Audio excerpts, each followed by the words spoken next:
Oke, jadi sekarang kita kan materinya tentang dosis maksimum hari ini. Jadi kita bagi kelompok dulu, tapi itu kelompoknya yang untuk minggu depan yang kemarin janjinya, nanti lupa lagi. Kita bagi kelompok dulu yang kelas, berdasarkan kelas aja ya. Baik, Bu. Mari buka dulu.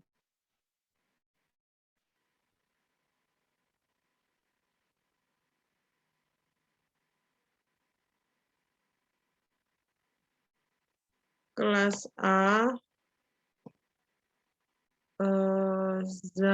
kelompok orangnya ada berapa nih? Ini udah masuk nama seniornya, kan? Ada senior yang ngambil? Izin menjawab, Bu. Iya, Bu. Ada, enggak? Ada, Bu. Ada seniornya yang ngambil, enggak? Yang kakak tingkatnya? Izin menjawab, Bu. Ada, Bu. Oh iya. Oke. Ini kita bagi ya. Kelompok 1, Zahriana kelompok 1. Terus Nyimas kelompok 1. Kemudian Polce kelompok 1. Terus apa lagi nih? Melisa kelompok 1.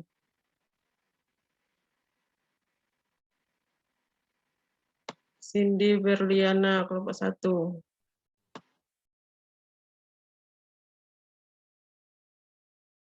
Satu lagi Elizabeth Rafflesia. PJ tolong catat ya yang kelas A.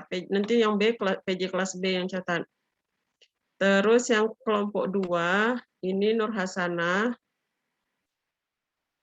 Kemudian Sevia Aulia Putri. Terus Cut Zuhra.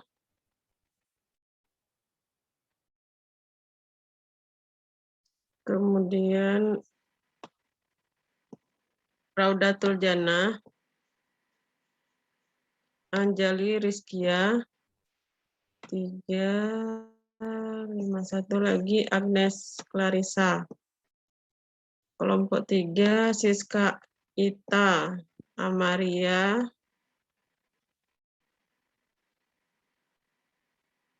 Kemudian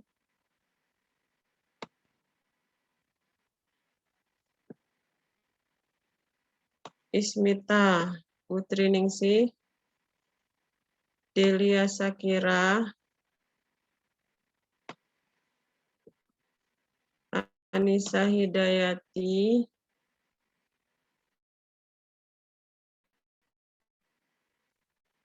Pur 3. Satu lagi Hana Safira. Terus kelompok 4 Bima Arya Nugraha.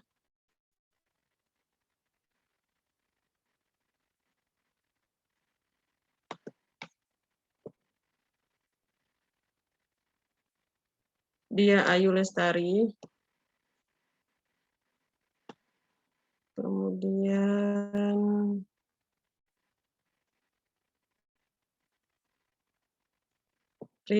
Rich Atika.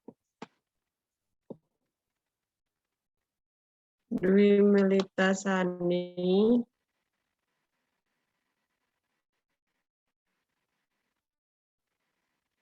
Marsha Nona Agita. M. Alfarisi.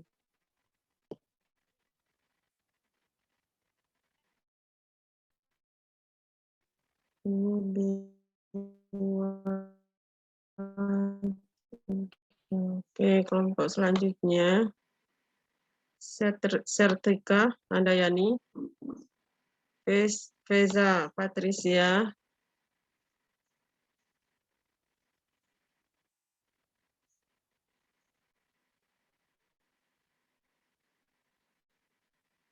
Bentar warnanya sama.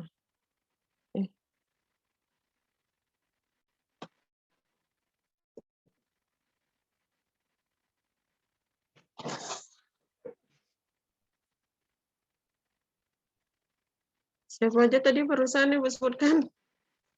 Yang kelompok barusan, yang kayak apa kelompoknya Feza? Yang pertama tadi siapa? Mary. Mary.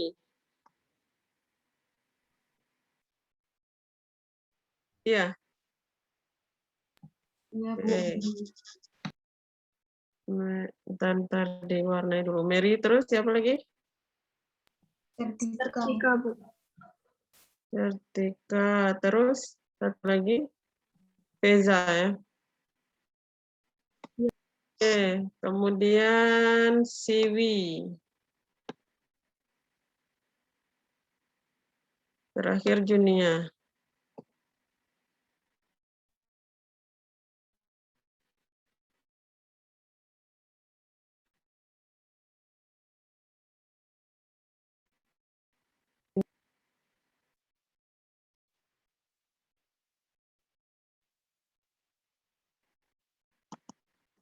Bentar.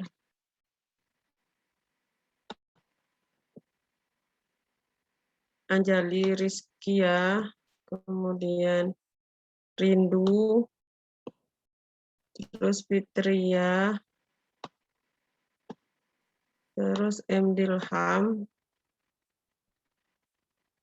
sama Feby Bella Puspa Ayu. Oke, itu kelas A. Sekarang PJ kelas B, catat yang anggota kelas B-nya.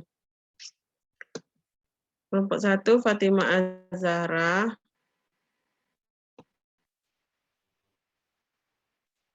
Kemudian, berarti 6, berarti 6. Dira Aulia Putri. Terus Handini Putri. Hafiza Busainah.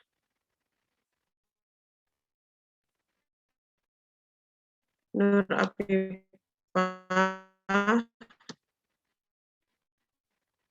Kemudian Atia. Oke, itu kelompok 1. Kelompok 2, Razik.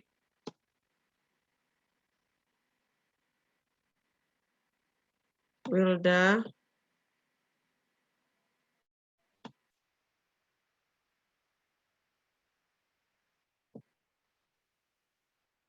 Clinton. Wahyu.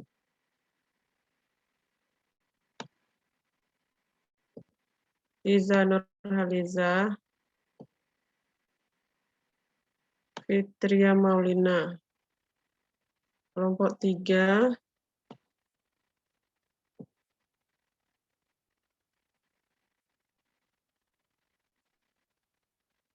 Ratih. Muhammad Rifki. Anissa Ramadhani.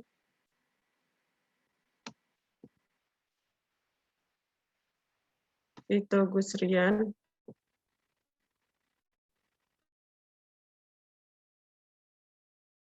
Virus. Nah, Virus ini mana orangnya, Virus? Ada orangnya enggak? Ya, Bu, hadir. Oh, ada. Oke. Penasaran soalnya. Oke. 1, 2, 3, 4, 5. Satu lagi Elsa. Kemudian next Dea. Izin bertanya, Bu. Oh ya. Ini Elsa yang mana ya, Bu? Soalnya di kelas B ada 2 Elsa, Bu. Oh Mohon ya. maaf. Elsa Damai Suryani. Terus Dea Zurmalia. Itu kelompok berikutnya Dea ya. Kelompok berikutnya Dea. Terus Melisa Salsabila.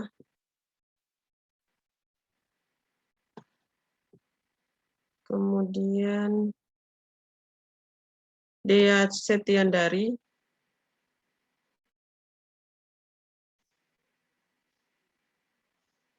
Dianita. 1, 2, 3, 4. Ardita Wulandari, terus next Asia Herzadani, kelompok berikutnya Rada Parasmita, Yelsa Putri, Elsa Agustina,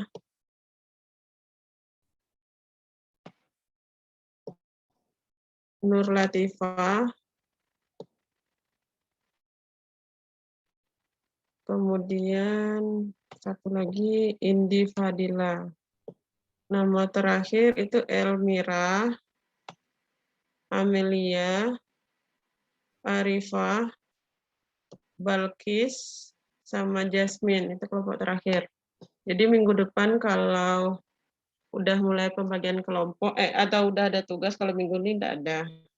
Udah ada tugas di minggu depan, itu anggota kelompoknya. Oke ya, sekarang kita mulai kuliah aja. Tolong diperhatikan yang diajarin sekarang karena berkaitan sama praktikum. Jadi praktikum pertemuan pertama nanti materinya berkaitan dengan pembuatan pulpis dan pulperes kan. Tapi sebelum pulpis dan pulperes, di dalam pulpis dan pulperes nanti ada namanya dosis gabungan. Jadi kita pelajari dulu perhitungan dosis, tolong diperhatikan karena pas di praktikum nanti Ibu tidak akan menjelaskan ulang lagi karena jadwal praktikumnya hampir sama. Teori praktikum. Jadi tidak kayak dulu, kalau dulu kan farmasetik satunya teori, nanti pas farmasetik 2-nya baru ketemu praktikum. Nah, sekarang kan enggak. Farmasetik 2 dan 1 itu sudah digabung dalam satu materi. Sehingga setelah teori nanti ada praktikumnya. Jadi nanti teorinya itu hitungan dosis, baru kalian nanti masuk ke praktikumnya membuat pulpis dan pulperes, kemudian hitungan dosisnya gimana. Ya, jadi sekarang kita masuk ke perhitungan dosis.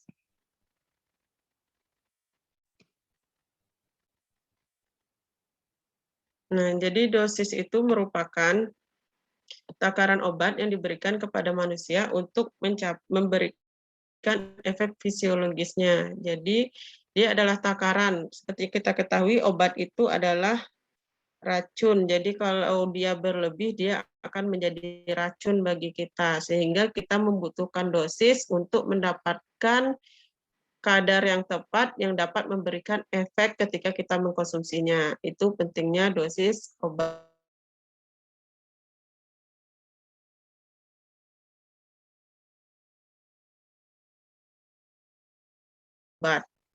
Jadi setiap obat, sehingga dosis yang harus dihitung untuk memastikan bahwa obat yang diberikan dapat memberikan efek terapi, bukannya memberikan racun.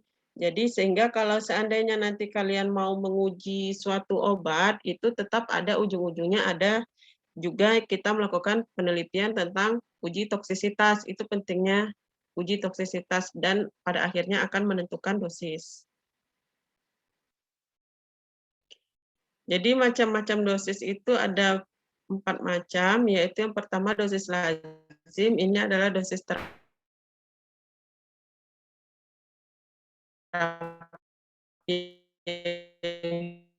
kita gunakan.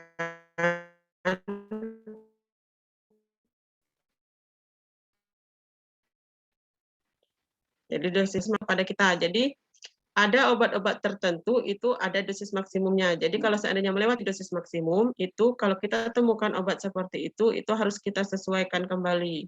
Itulah yang namanya fungsinya farmasi.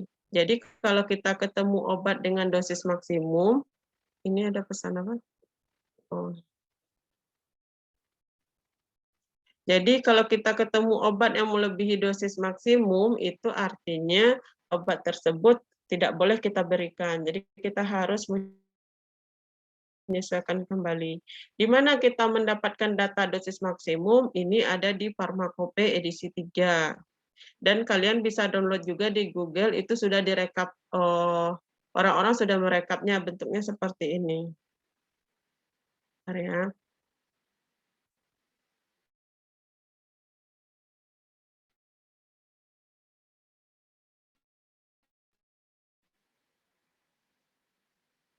Bentuknya itu seperti ini. Kalau aja ini adalah ringkasan yang sudah ada dari FI edisi 3. Bentar ya.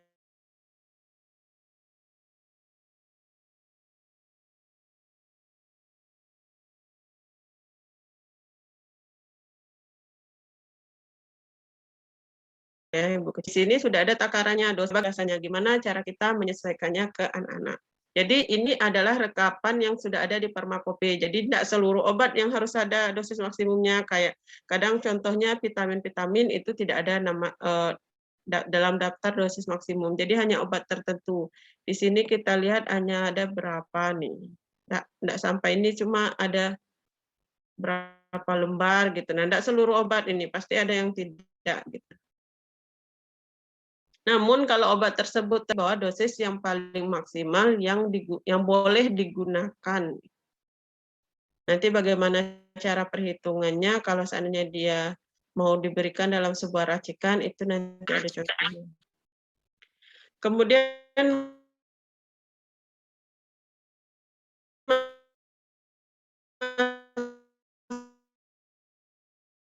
masuk dosis toksik itu memberikan efek toksik bagi tubuh kita. Baik itu toksisitasnya akut, maksudnya terjadi secara bertahap. Nah, itu namanya dosis toksik.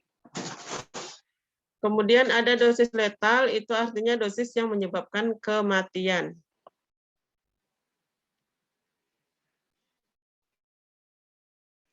Ini adalah gambaran farmakokinetik obat kalau kita minum. Jadi kalau kita minum obat itu dia akan mulai dari ketika kita mulai yang namanya ADME itu mulai dari kita mulai distribusi, mulai nih terjadinya absorpsi, distribusi, eliminasi.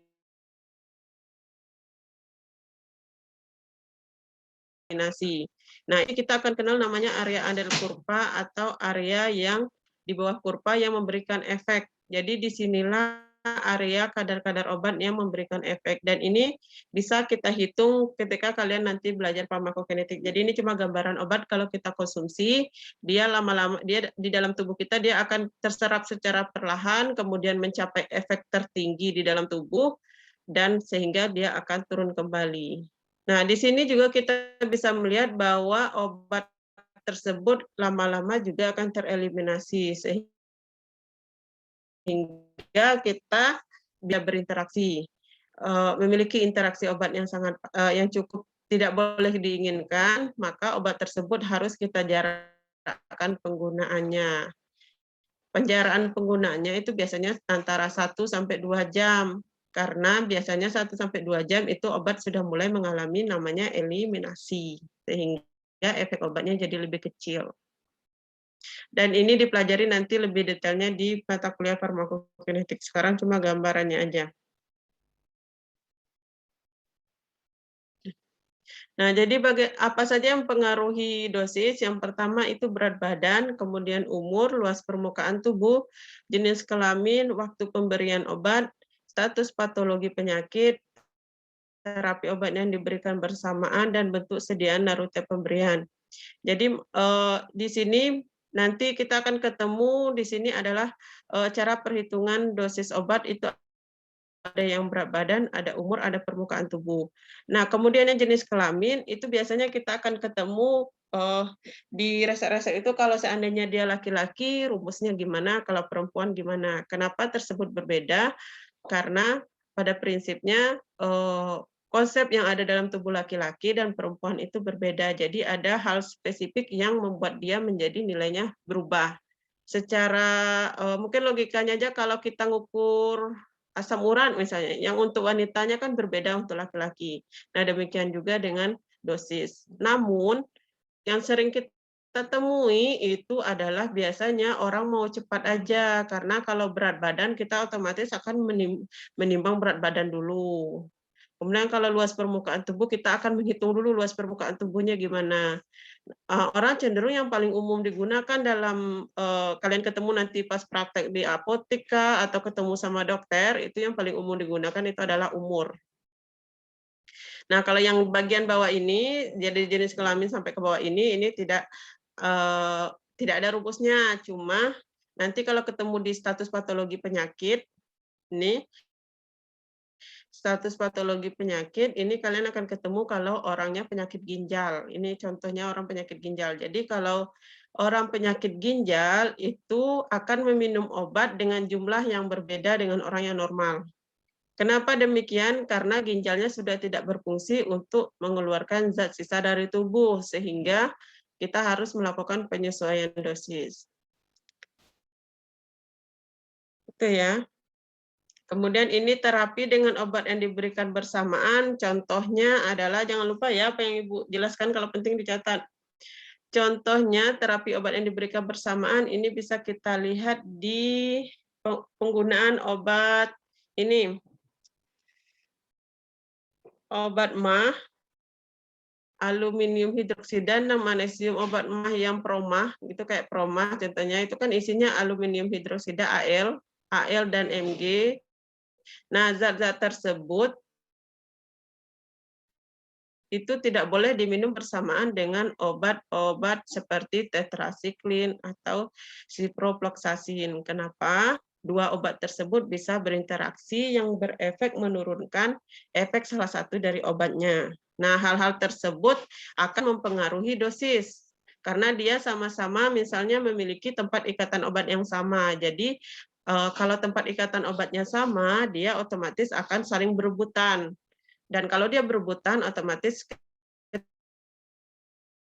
ketika yang menduduki itu yang paling kuat, maka yang obat yang satu lagi itu dosisnya akan menjadi bersamaan. Ini khusus untuk obat yang terjadinya interaksi. Terus bentuk sediaan dan rute pemberian, nah seperti yang kita ketahui kalau kita ketemu, bentar.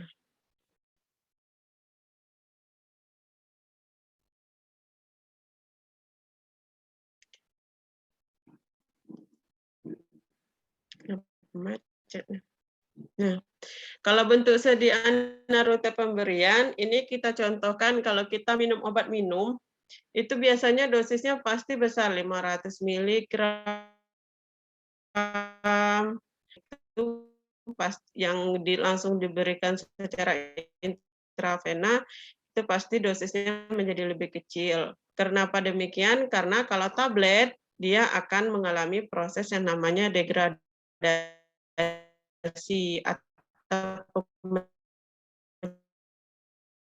pecahan dulu, pecah dalam ukuran terakhir, baru dia mulai diabsorpsi dalam tubuh. Tapi kalau kayak intravena, dia akan langsung ke dalam darah. Jadi itu lebih membuat dosisnya harusnya menjadi lebih kecil dibandingkan yang diminum. Nah, sampai di sana ada pertanyaan sebelum masuk ke rumus, nanti pusing pula banyaknya. Ada pertanyaan? Kalau tidak ada, lanjut lagi. Lanjut aja ya. Baik, Bu. Oke.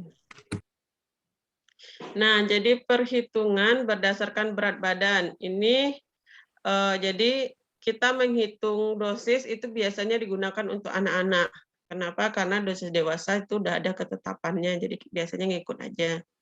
Nah, dosis anak ini kenapa perlu penyesuaian? Karena dosis orang dewasa itu sudah umum. Kalau dosis anak-anak ini misalnya kayak asetosal tadi, kalau untuk orang dewasa itu sudah ada takarannya. Tapi kalau untuk anak-anak itu harus kita hitung ulang lagi. Karena anak-anak kalau orang dewasa itu tidak mengalami proses pertumbuhan lagi, kalau anak-anak masih mengalami proses pertumbuhan, tiap umurnya akan memiliki berat badan yang berbeda atau tinggi badan yang berbeda, nanti kaitannya ke sana. Nah, ini berdasarkan berat badan, ini rumusnya, dosis anak sama dengan berat badan anak dibagi dengan 70 kilo. Kenapa dibagi 70? Karena 70 ini dianggap berat badan orang dewasa secara normal keseluruhan. Sebenarnya yang buat rumusnya adalah orang luar. Makanya dibuat 70, tapi kalau orang Indonesia itu kayaknya tidak nyampe 70 lah, berat badannya 70 itu udah besar kali, udah kayak ibu ya, besar.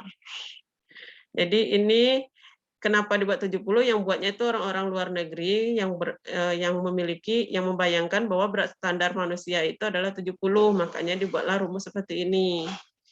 Jadi berat badan anak dibagi 70 dikali dengan dosis orang dewasa yang seharusnya. Jadi itu adalah dosis untuk anak-anak. Misalnya contohnya, berapa dosis amoksisilin yang diberikan pada anak dengan berat 20 kilo, diketahui dosis maksimum amoksisilin adalah 500 mg. Jadi cara pengerjaannya adalah 20/70 dikali 500. Jadi dosis berat anak-anaknya adalah 20, dibagi 70 dikali 500.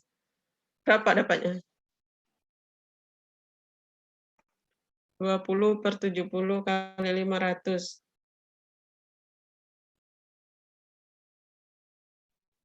142,85. 142,5, Bu. Itu adalah berat yang harus kita berikan kepada anaknya. Jadi anak-anak tidak boleh nanti kita asal bagi 2, bagi 3. Ibu ada ketemu tuh dokter yang sangat perfect, ya dokter anak, spesialis anak. Jadi dia tidak mau tuh, kalau kita kan cenderung ketemu dokter spesialis anak itu rata-rata bagi 2, terus bagi 4 kayak gitu-gitu aja, atau minum 1 tablet, jadi tidak repot kan. Nah, kalau ibu itu dia maunya ngitung, kita hitung berdasarkan berat badan dia maunya. Kalau enggak berdasarkan umur lah minimal. Jadi jangan asal kasih obat katanya. Nah, itu ada ketemu dokter yang seperti itu, sehingga kita harus tahu rumusnya. Nah, ini yang berdasarkan umur yang paling cenderung digunakan. Jadi yang pertama itu ada rumus Young. Rumus Young ini digunakan untuk anak di bawah 8 tahun, tapi umurnya masih tahunan ya. Jadi kalau seandainya umurnya misalnya 11 bulan, 10 bulan, itu bukan rumus Young. Di rumus lain lagi nanti ada 3. Jadi rumus Young itu dimulai dari umur 1 sampai 7 tahun. Ini rumusnya N per N tambah 12 dikali dosis maksimum dewasa. N ini adalah umur umur anaknya yang diketahui. Misalnya kalian ketemu resep seperti ini contohnya. Ini nanti dibahas satu. Bentar. Kita lihat ini aja ya. Nah, misalnya kalian ketemu resep, nah ketika ditulis di pro-nya ini ditulis umurnya berapa tahun itu. Kalau seandainya bulanan nanti beda lagi rumusnya. Jadi rumus Young tadi digunakan untuk anak dari umur 1 sampai 7 tahun. Itu ya, rumus Young tadi. N per N. Nih. N dibagi N tambah 12 dikali dosis maksimum. Itu untuk yang umurnya kecil dari 8 tahun. Kemudian umur dealing ini bisa digunakan untuk anak besar atau sama dengan 8 tahun. Jadi mulai dari 8 tahun ke atas itu biasanya menggunakan rumus dealing. Ini jadinya umur anaknya dibagi dengan 20 dikali dosis maksimum orang dewasa. Itu rumusnya. Nah, kalau seandainya rumus Fred, ini rumus untuk anak yang bulanan. Jadi kalau di bawah 12 bulan, kalau 12 bulan kan otomatis sudah 1 tahun. Jadi kalau di bawah 12 bulan, ini dipakai rumus Fred. Dikali dengan dosis maksimum dewasa. Nah, yang ini lebih sulit lagi menghitungnya, sehingga ini sangat jarang dipakai. Ini perhitungan berdasarkan luas permukaan tubuh. Sebenarnya paling akurat, kenapa? Karena setiap luas permukaan tubuh anak itu berbeda. Jadi dia pakai metode BSA, Body Surface Area. Jadi ada nanti ininya. Bentar ya. Nah, jadi ada tabelnya membandingkan kalau tingginya segini, beratnya segini, nah luas area permukaan tubuhnya berapa gitu. Nah kan ini agak ribet, jadi ini sangat jarang digunakan. Ini sudah dibuat orang ketetapan seperti ini, sudah ada bisa lihat di online di Google, bentuk rumusnya seperti ini. Jadi tingginya berapa, beratnya berapa, nanti ditemukan titik tengahnya. Itu adalah untuk luas permukaan, sehingga ini sangat jarang digunakan. Namun ini sangat akurat sehingga lebih cenderung digunakan untuk pasien kanker. Kenapa? Karena obat kanker biasanya cenderung bersifat toksik atau efek sampingnya sangat membuat kita tidak nyaman. Sebagai contoh, dia membuat mual muntah. Kalau kita habis di kemo itu kan mualnya sangat luar biasa, kemudian rambutnya juga rontoknya sangat hebat. Sehingga untuk meminimalkan efek tersebut biasanya dokter menggunakan rumus luas permukaan. Tapi kalau kita ketemu dokter yang praktek umum seperti biasanya itu jarang pakai ini. Mereka lebih cenderung pakai yang umur tadi. Nah, ini rumusnya, dosis anak sama dengan dosis dewasa kali luas permukaan tubuhnya dibagi dengan 1,73 meter persegi. Jadi ini adalah ketetapan, yang ini adalah luas permukaan tubuh yang nanti kita hitung sendiri.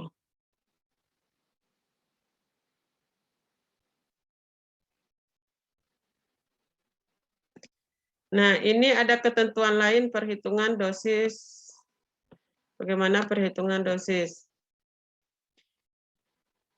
Jadi kalau kita sudah mengetahui dosis per kilogram berat anak, misalnya di buku-buku standar, nanti mungkin bisa Ibu kirimkan contoh bukunya ke PJ-nya.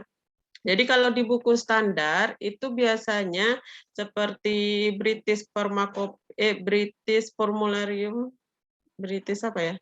Untuk British for Children itu ada setiap obat itu ada berapa per kilogram untuk anaknya, berapa miligram per kilogram untuk anaknya. Ini ada enggak ya? Coba Ibu buka dulu.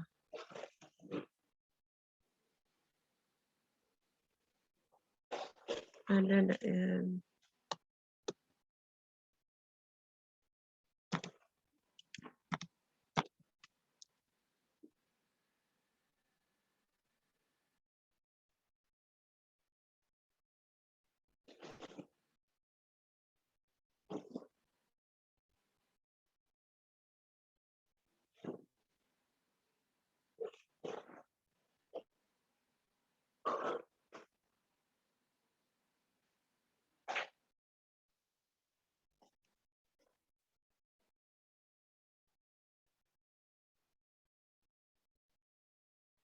Nah, nih. Masih bisa dibuka enggak ya nih?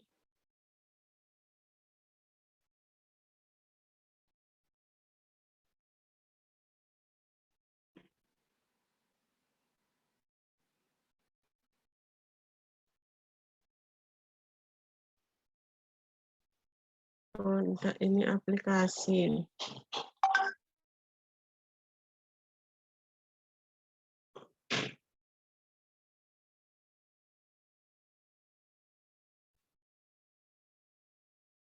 Enggak ada kiranya. Nanti kalau ketemu Ibu cari dulu. Kalau ketemu nanti di-share sama temannya. Jadi kalau di buku tersebut itu biasanya diketahui itu untuk misalnya obat dexamethasone misalnya berapa miligram sih untuk untuk anak per kilogram berat badan. Nanti kalau seandainya diketahui seperti itu, kita tinggal kalikan berapa kilogram berat anak dikali dengan dosisnya.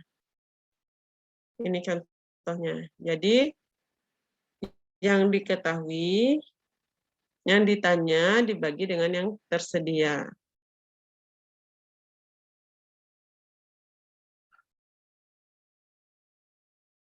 Nah, ini adalah rumus untuk persentase di dosis maksimum obat. Nanti kita contohkan aja langsung ya, gimana cara perhitungannya. Nah, sekarang kita hitung ini. Ini sebenarnya Ibu sudah ada videonya dan sudah Ibu upload di e-learning. Nanti bisa diakses ulang kalau setelah perkuliahan ini mau diperhatikan lagi. Nah, jadi kita ada resep, sebuah resep. Ini resepnya adalah asetosal 0,05. Kalau tidak dinyatakan lain di sini berarti satuannya adalah gram. Kalau dinyatakan lain, misalnya ada tulisan miligram, berarti dia miligram. Tapi kalau tidak ada satuan, itu biasanya kalau di farmasi dinyatakan dalam berat gram. Itu ya, paham ya? Kalau seandainya tidak ada lambang di sini, berarti dia gram. Tapi kalau ada lambangnya, dia menyesuaikan. Jadi ini ada asetosal, ada luminal, kemudian dibuat pulveris, DTD, serbuk terbagi, dibagi menjadi 15 bagian. diminum 3 kali sehari untuk anak Anita berumur 9 bulan. Nah, bagaimana cara perhitungannya? Sekarang kita langsung hitung saja ya. Contohkan aja langsung di sini ya. Jadi kita hitung dosis maksimum. Jadi sebelum kita meracik obat, ini kan obatnya racikan nih. Nah, kita hitung dulu dosis maksimumnya. Karena ditakutkan nanti dia melebihi dosis maksimum. Nah, sekarang kita contohkan cara perhitungan dosis maksimumnya gimana.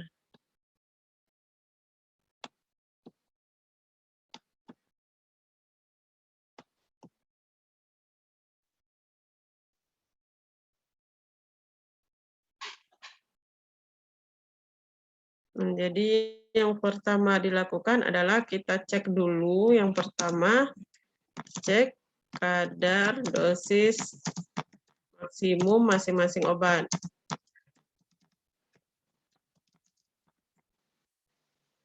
Nah, di sini kita buka ini, yang tadi, yang sudah ada catatannya tadi. Nah, asetosal itu sinonimnya, kita harus cari sinonim ya, karena di farmakope itu tidak ada bahasa-bahasa yang selain bahasa Latin. Jadi harus cari yang sama, artinya sama dengan itu. Misalnya asetosal, itu kan bahasa lainnya asidum asetil salisilicum. Luminal, bahasa lainnya itu adalah fenobarbital. Nah, di sini kita cari. Contohnya asetosal, tadi ini nama sinonimnya. Sehingga kita lihat, kita kan mau memberikannya tadi di resep ini, itu kan diberikan secara oral, tidak ada pemberian yang secara rektal. Ada perintah rektal, tidak ada, berarti pemberiannya secara oral. Maka di sini kita cek dulu asetosal, tadi adalah dosis maksimum 1 kali pakai itu adalah 1 gram, dosis maksimum 1 hari itu adalah 8 gram. Nah ini, yang bagian oral aja ya, yang rektalnya tidak usah. Sama juga dengan, kadang ada tuh berbeda, seperti ini. Seperti apa ya contohnya? Nah ini kan kalau, oh ini aminofilin ya. Kadang ada tuh yang berbeda antara oral sama rektalnya, nanti ketemulah di bagian bawah. Jadi kita catat dulu, yang asetosal berarti kita hitung contoh asetosal dulu ya. Yang asetosal, dosis maksimum 1 kali pakai itu sama dengan 1 gram. Dan 1 hari pakai, langsung sini aja ya. Hari pakai tadi adalah 8 gram. Nah, setelah kita dapatkan dosis maksimum, karena dia tadi umurnya bulan, maka kita hitung dulu dosis untuk anak-anak, maksimum anak-anak. Ini kan orang dewasa nih. Nah, jadi langkah selanjutnya, ini kita sini katanya. Langkah selanjutnya kita hitung dosis maksimum untuk anak-anak. Anak sesuai dengan resep. Nah, di resepnya tadi anaknya umurnya 9 bulan. Maka resep yang kita gunakan adalah rumus dari Fred tadi ya kan? Yang ini. Karena dia anaknya bulan, maka kita gunakan rumus ini. Berarti N per 150 dikali dosis maksimum orang dewasa. Maka di sini kita langsung masukkan. Nah, kita hitung satu dulu. A, dosis 1 kali pakai asetosal sama dengan N-nya tadi 9 bulan dibagi 150 dikali 1 gram. Maka sama dengan 1 gram ini kita rubah dulu ke mili ya. Sama dengan berapa? 9 bagi 150 kali 1000 miligram. 60. Berapa? 60. Oh ya, 60. 60 miligram. Sama dengan kalau kita balikan lagi dia ke gram, maka menjadi 0,06 gram. Nah, dosis kemudian hitung lagi dosis 1 hari pakai. Kalau 1 hari pakai pada resep itu kan 3 kali 1. Maka kita buatlah di sini 3.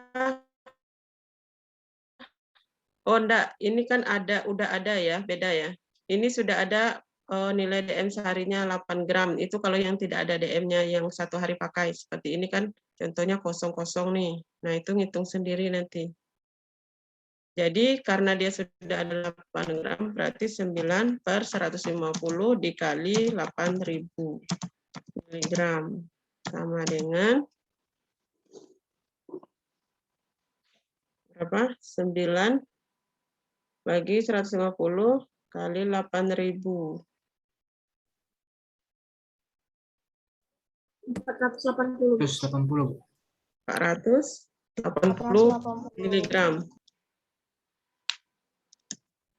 Sama dengan 0,48 gram.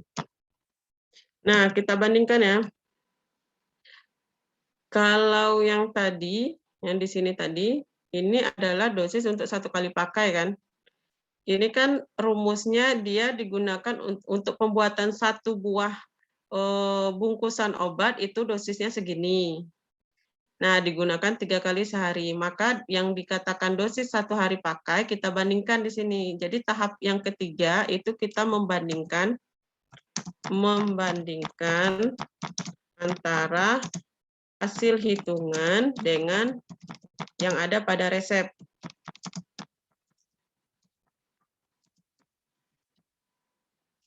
Jadi kita bandingkan, kalau seandainya hasilnya lebih kecil dari yang ada pada hitungan, maka berarti dia tidak overdosis, berarti kita tidak perlu melakukan pengurangan dosis. Tapi kalau seandainya nilainya lebih besar dari yang kita hitung, ini dari nilai ini kita blok aja. Ini kan nilai yang kita hitung nih, nilai yang dihitung. Dicatat ya, nilai yang dihitung. Nah, kalau seandainya nilai hitung ini lebih kecil, lebih besar dari nilai yang tertera pada resep, itu artinya obatnya tidak overdosis atau kita tidak perlu melakukan penurunan dosis. Tapi kalau seandainya nilainya kecil dari yang ada pada resep, berarti kita harus menurunkan dosis. Kenapa? Artinya obat yang diberikan itu overdosis atau dosisnya melebihi dosis maksimum. Itulah yang kita takutkan kalau ada efek yang tidak diinginkan.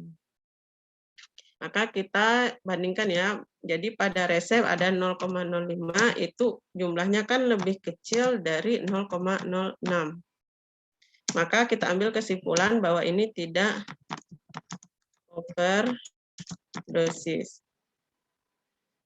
Demikian juga yang untuk 1 hari. Untuk 1 hari, kita cek juga 1 hari berarti 3 dikali 0,05. Berapa 3 kali 0,05? 0,15 ya? Ya enggak sih? Iya, Bu. Nah, ini kita bandingkan dengan ini. Ini dosis maksimum yang seharusnya, jadi kalau lewat batas ini, maka dia berarti overdosis. Karena ini juga lebih kecil dari 0,48, maka ini dikatakan tidak overdosis. Sehingga peracikan obat dapat dilanjutkan. Jadi kalau kalian praktikum nanti, jadi pas praktikum nanti, kalau seandainya praktikumnya ada offline ya, atau nanti praktikumnya pokoknya kalau praktikum lah, atau kalau kalian magang atau kalian kerja, nah nanti di praktikum itu kita biasanya setelah kita menghitung dosis maksimum ini, misalnya kita ketemu nih tidak overdosis, berarti kita tidak perlu menemui asisten yang bekerja di lab. Jadi di lab itu kan ada asistennya tuh yang akan meng-ACC setiap apa yang kalian kerjakan. Nah, jadi kalau dia tidak overdosis berarti tidak perlu menemui asisten yang ada di lab untuk melakukan perubahan dosis. Tapi kalau seandainya dia hasilnya ternyata overdosis, kalian harus ketemu lagi sama asisten labnya. Asisten labnya mau diturunin berapa dosisnya. Nanti akan dicontohkan kalau seandainya dia overdosis, itu ada contohnya lagi. Nah, ini kan tidak overdosis nih. Ini kan secara kasat mata ngitungnya. Tapi kalau di lab, enggak kayak gini ngitungnya. Enggak kayak gini datanya. Di lab itu, ini bukan data di lab ya. Ini data secara kasat mata aja. Kalau di lab, hasil yang kita dapatkan tuh kita buktikan dengan perhitungan persentase. Di laboratorium,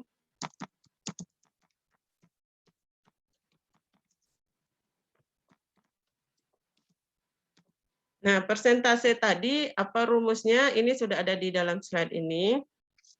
Jadi di sini kita, misalnya untuk 1 kali pakai, itu adalah takaran obat dalam resep, dibagi dengan dosis maksimum 1 kali pakai, yang sudah kita dosis maksimum yang sudah kita hitung tadi ya, untuk anak tadi, yang ini, bukan yang ini ya, bukan 1 gram ini ya, bukan ini. Tapi adalah yang ini, yang kita hitung sudah sesuai dengan umurnya. Jadi jangan salah ambil. Jadi dia takaran obat sekali dalam resep dibagi dosis maksimum dikali 100%. Demikian juga dengan yang sehari. Sekarang kita hitungkan persentasenya. Maka yang dalam obat tadi adalah 0,05 dibagi 0,06 dikali 100%. Kita sama dengan berapa tuh? 90-an atau 80-an? 0,05 bagi 0,06, 83-an ya. 3,33%. Nah, jadi kesimpulan kita yang tidak overdosis ini tepat bahwa persentase dari obat ini tidak melebihi nilai 100%. Jadi kalau dia tidak melebihi 100%, kesimpulannya itu jika tidak melebihi 100%, maka obat dinyatakan tidak overdosis.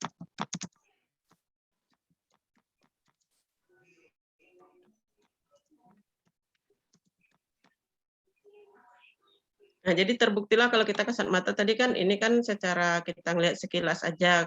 Tapi kalau di lab ini harus dihitung. Persentase ini harus dihitung. Jadi jangan sampai ditinggalkan persentasenya hanya membuat ini. Jadi di lab itu harus ada perhitungan persentasenya sebagai bukti bahwa itu tidak melebihi 100%. Nah, sekarang kita coba hitung yang yang untuk 1 hari. Untuk 1 hari itu persentase 1 hari ya.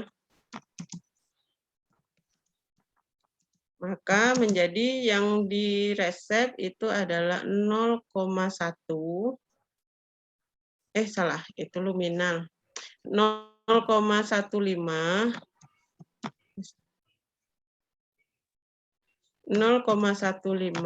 dibagi dengan 0,48 yang sudah kita hitung dikali dengan 100. Berapa nih? 31,25. 1,25%. Nah, ini juga tidak overdosis. Jadi nanti jangan sampai kalian mikirnya kalau seandainya angkanya di bawah 50% itu berarti tidak bagus persentasenya, obatnya tidak berefek, kemungkinan tidak berefek. Jangan kayak gitu ya. Dia yang penting kalau dalam resep itu jangan melebihi angka 100%. Kenapa? Karena kalau sudah melebihi angka 100% itu ditakutkan adanya efek toksik. Nah, ini karena obatnya tidak ada kelebihan dari 100%, maka kita tidak melakukan ACC untuk penurunan dosis. Jadi, obat ini bisa dilanjutkan untuk diracik. Ini baru asetosal ya, yang luminal lagi belum. Sekarang kita contohkan yang luminal lagi. Luminal, sebentar kita copy.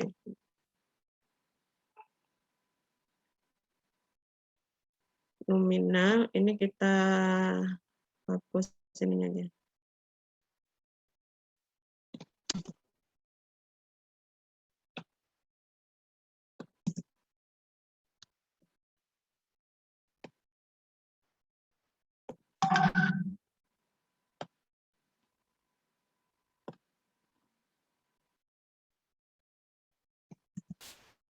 Luminal, sebentar kita.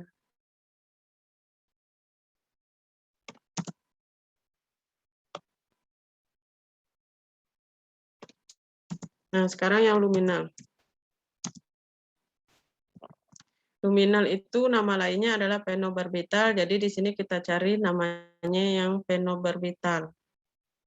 Huruf P.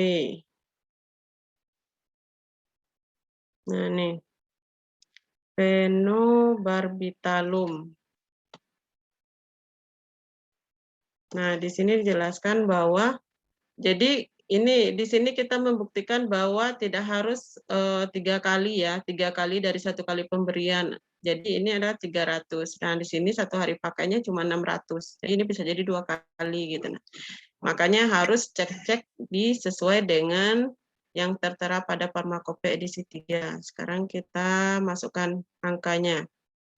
Maka luminal, dosis maksimum luminal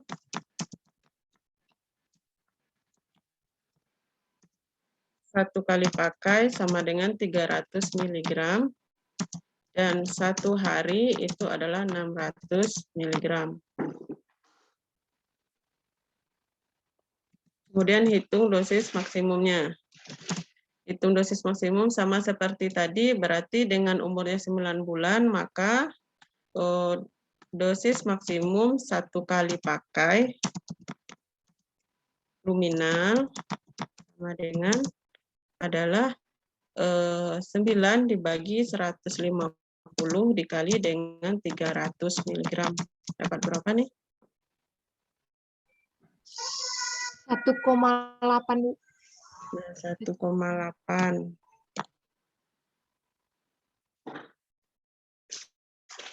Terus ini miligram ya. Nah, yang dosis maksimum 1 hari pakai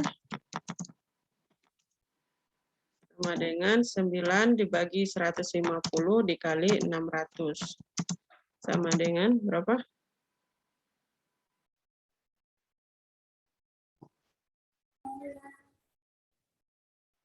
1,8 bagi 2 ada. Kali 2 ada. 3,6. Iya, Bu. Ya, Bu. Nah, itu dapat dosisnya. Nah, dosis yang tertera pada resep itu adalah 0,1. Jadi ini miligram ya. Kalau dijadikan ke gram, maka dia akan menjadi berapa nih?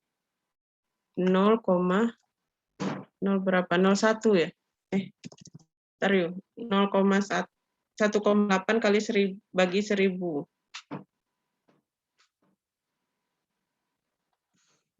0,00.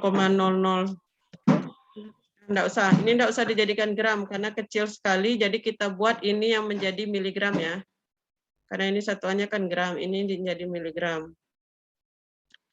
Jadi kita bandingkan yang ini. Bu, izin Bu, yang dosis 1 kali pakai itu 18 miligram. 18 ya. 36. Jadi di sini untuk 1 kali pakai, kita lihat perbandingannya ya. Kalau di sini dosisnya adalah 0,1 gram, maka kalau dijadikan miligram maka menjadi 100 miligram. Ya kan? Ya, Bu. 100 mg. Di sini 1 kali pakai yang ada pada ini adalah 100. Yang ada pada resep adalah 100 mg. Ini kan jauh lebih besar dibandingkan dengan yang 18 mg.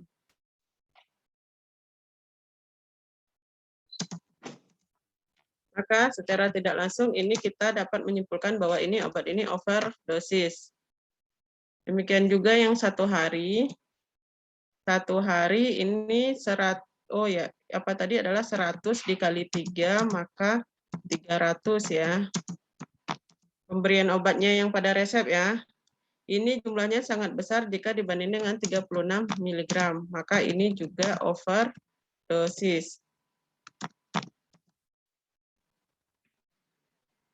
Namun kita kalau ke asistennya itu sudah dalam hitungan persentase ya. Jadi kita hitung dulu persentasenya adalah berarti 100 dibagi 18 dikali 100%. Ini 1 kali pakai. Dapatnya sama dengan apa nih, 100 bagi 18 kali 100.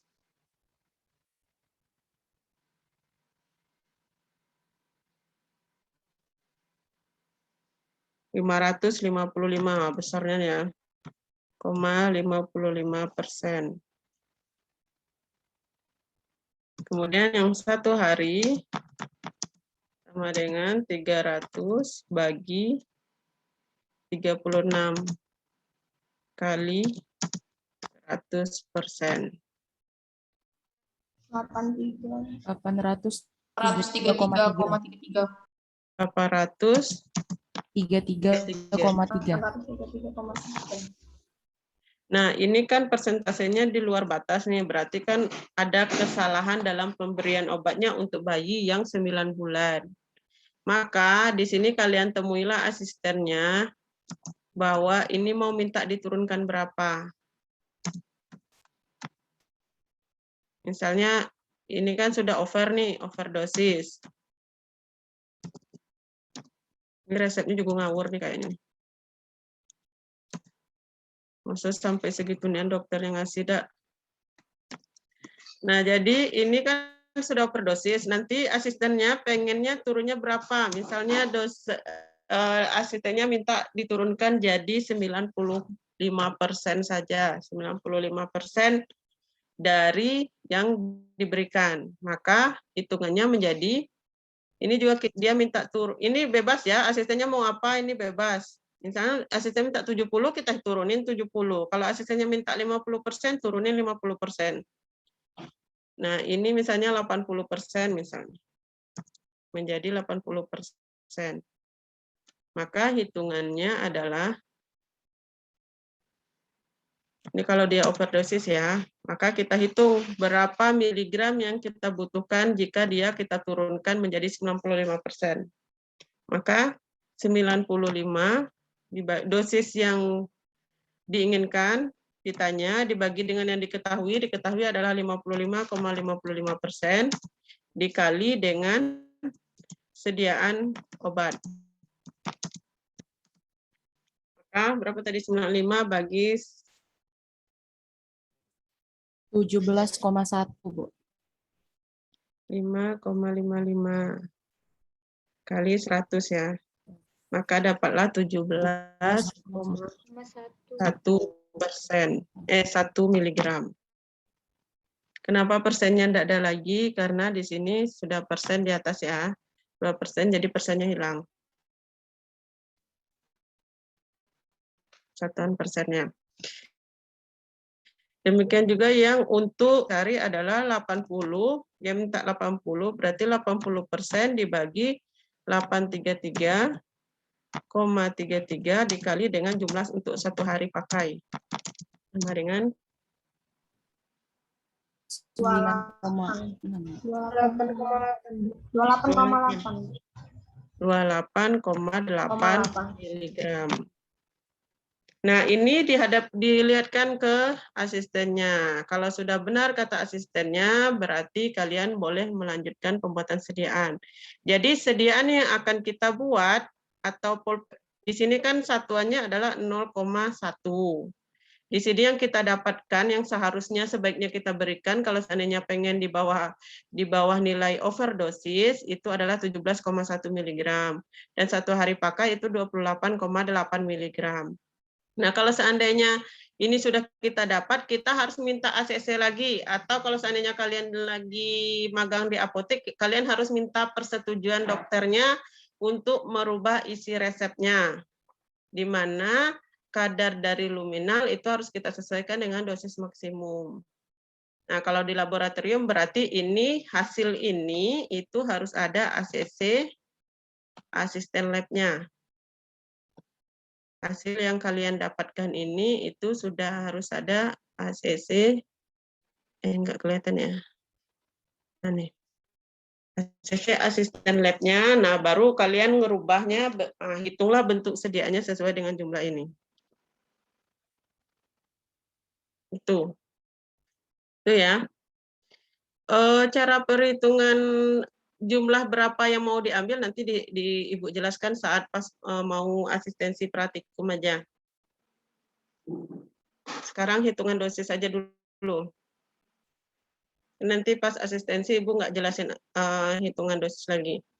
Jadi itu ya, cara perhitungan dosis dan menurunkan persentasenya kalau terjadi overdosis. Sampai di sana ada pertanyaan?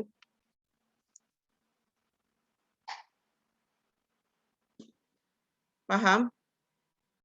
Nah, yang untuk dosis maksimum nanti Ibu share ke, tolong diingatkan aja Ibu karena lupa.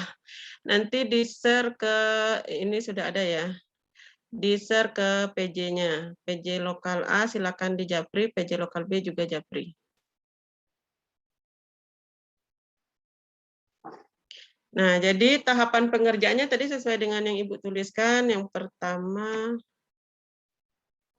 nah, tentukan dosis maksimal yang ada farmakopedi 3. Nah, itu tadi bukunya sudah ada.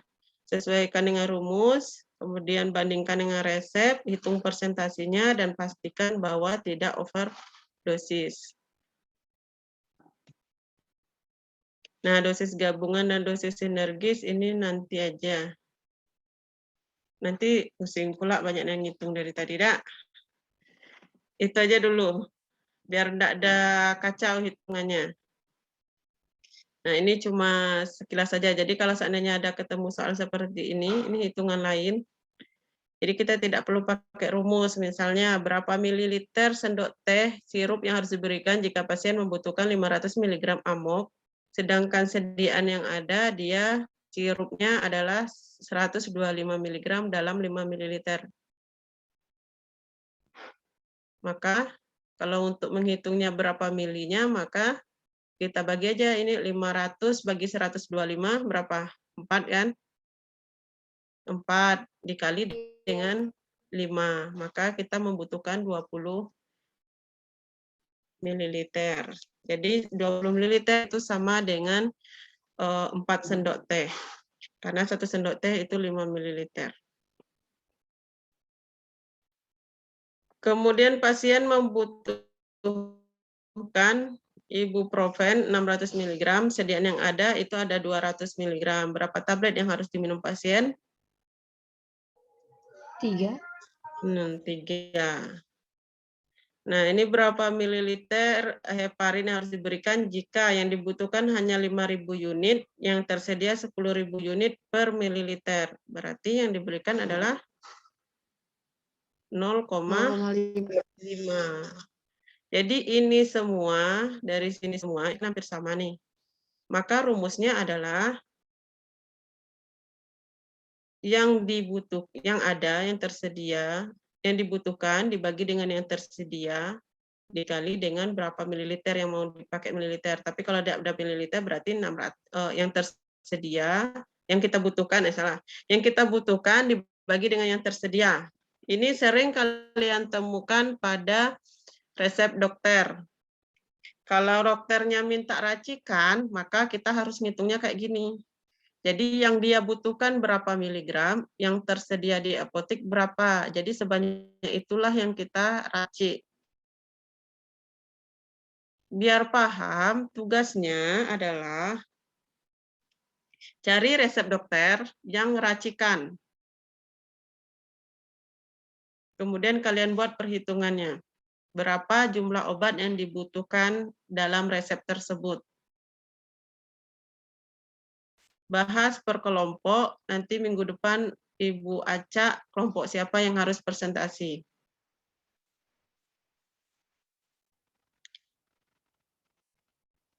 Resep dokternya 3 ya, yang racikan. Boleh minta tolong sama seniornya yang lagi magang, boleh. Biasanya racikan itu ketemunya sama dokter anak. Cari di internet juga boleh, asalkan jangan salah hitung aja. dan paham cara menjelaskannya. Jadi kalau misalnya kalian ngambilnya dari internet nih, sudah ada cara perhitungannya. Nah, pas menjelaskan tidak tahu ya sama aja kalian cuma contek aja. Nah, jadi bebas ya, mau cari di internet boleh, obat racikannya jangan sampai dalam satu kelompok itu ada yang sama. Harus beda-beda contoh obatnya. Ya, paham ya? Tugasnya per kelompok. Dan minggu depan akan diacak siapa yang maju untuk menjelaskan. Jadi diharapkan buatlah jadwal untuk diskusi yang kelompok yang dibagikan tadi. Jadi semua anggota kelompok diharapkan harus paham. Jadi kelompok siapa yang maju, kemudian siapa namanya, dia harus siap sehingga nilai dalam anggota kelompok tersebut terselamatkan. Ya. Untuk penyelamatan anggota kelompok masing-masing. Jadi semua anggota kelompok harus paham semuanya. Jangan sampai ada anggota kelompok yang tidak paham. Jadi kalau nama dia yang terpanggil, lah, yang mohon maaf lahir dan batin lah ya. Oke, selesai ya pertemuan hari ini. Kalau ada pertanyaan atau tidak tentang tugasnya?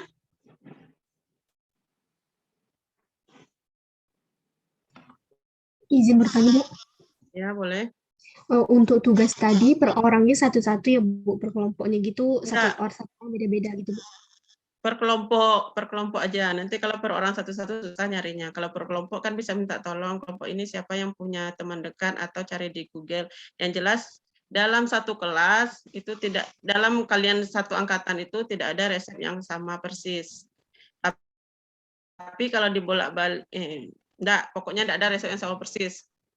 Mau kalian rubah umurnya kah, atau mau kalian rubah resepnya itu terserah. Yang jelas Ibu taunya nanti pas perhitungan akhirnya kalian tahu cara ngitungnya gitu. Baik, Bu. Ya. Terima kasih, Bu. Pokoknya intinya penjelasannya lah. Mau kalian nanti merubah, misalnya dapat resep tuh sama temannya, kalian letakkan aja posisinya berbeda. Kemudian kalian hitung kembali, nah itu enggak masalah, boleh juga. Karena sekarang kan COVID, enggak mungkin nyarinya ke apotek-apotek. Paham ya? Izin bertanya, Bu. Oh ya. Nanti kan itu di presentasi ya, Bu. Iya. Nah, berarti itu buatnya di PPT aja ya, Bu? Iya, di PPT aja, enggak usah ditekan. Ya, baik. Kayak Ibu tadilah bentuknya. Jadi nanti kalau seandainya pas saat itu dia maju, dia langsung menampilkan hasil perhitungan dia dan kelompoknya. Tapi siapapun yang maju dalam kelompoknya itu harus siap. Ya, baik, Bu. Terima kasih, Bu. Ya. Ada lagi?